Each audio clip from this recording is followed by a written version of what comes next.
Hello viewers, welcome to Snack Your Brain. I am Balaji Sagadevan. Today we are going to see why Air India is failing. Let's get started.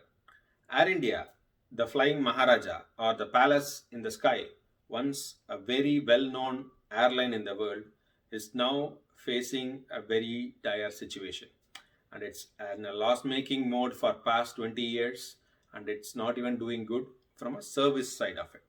Let's see the big reasons that led Air India to this level. The first and foremost reason is punctuality. Punctuality is very, very important in an airline business. Say if you're operating out of a foreign country, uh, timed arrival is very, very important. If there is any delay, you will be fined per minute. And if the delay progresses over a period of time, they may move your slot from a lucrative peak time slot to that of a off peak time. That may lose money for you too in terms of passenger traffic. Second thing, connection flight missing. That often happens in Air India.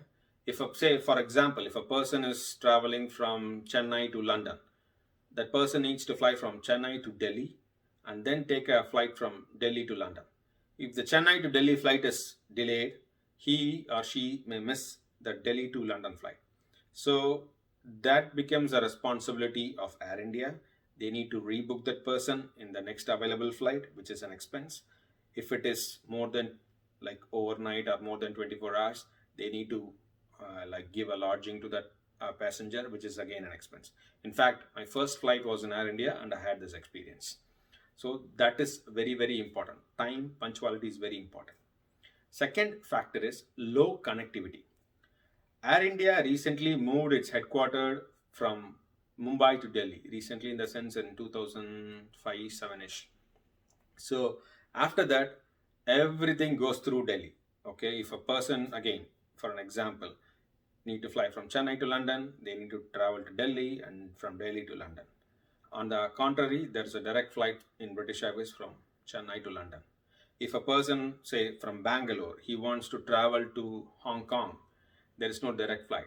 They need to go to Delhi and Delhi to Hong Kong. So this hub and spoke model is becoming old now. People are now willing to fly like direct to save some time, and that is really not a good option for Air India because they have other choices to fly directly now. You know, so that is a second reason. Third one is efficient usage of aircraft. In airline industry, aircraft loses money when it is on ground. For example, every day there is a flight from Delhi to New York which lands at 7 a.m. and then the same flight departs back to Delhi at like 12:30 p.m. 1 p.m. So right there it is sitting on the ground for 5 to 6 hours. On the contrary, if you take like a British Airways flight coming in or an Emirates Airlines flight coming in, they clean the aircraft quickly, they like fill the new passengers in there, and within 2 hours it is turning around and flying back. So there is an extra 3 to 4 hour this Air India flight is sitting on the ground, and add it on for every day over a week. You are losing like 24 hours right there in a week. Okay, so that's one key thing. There should be a good logistical operations that need to manage this, but I suppose it is still done in an old-fashioned way, which may need to be improved.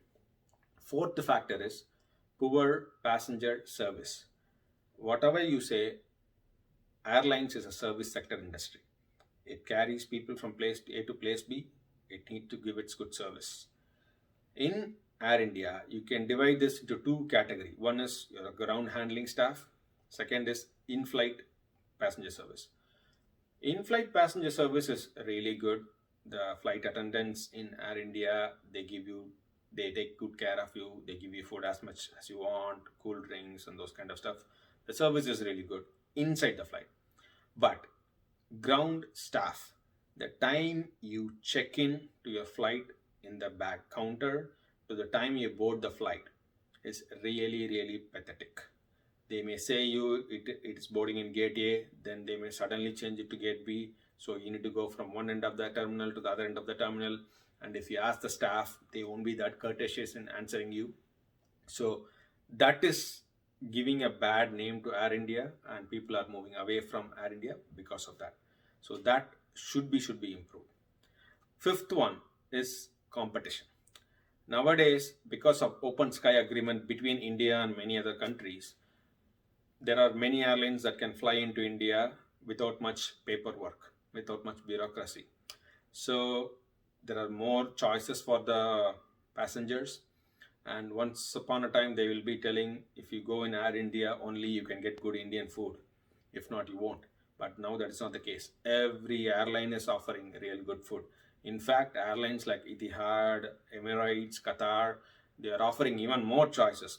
I was surprised to know when I flew in Etihad for the first time in 2011 that they had Jain meal, Hindu vegetarian, Hindu non-vegetarian, Asian vegetarian, so far, so forth, like 12 different types of meals.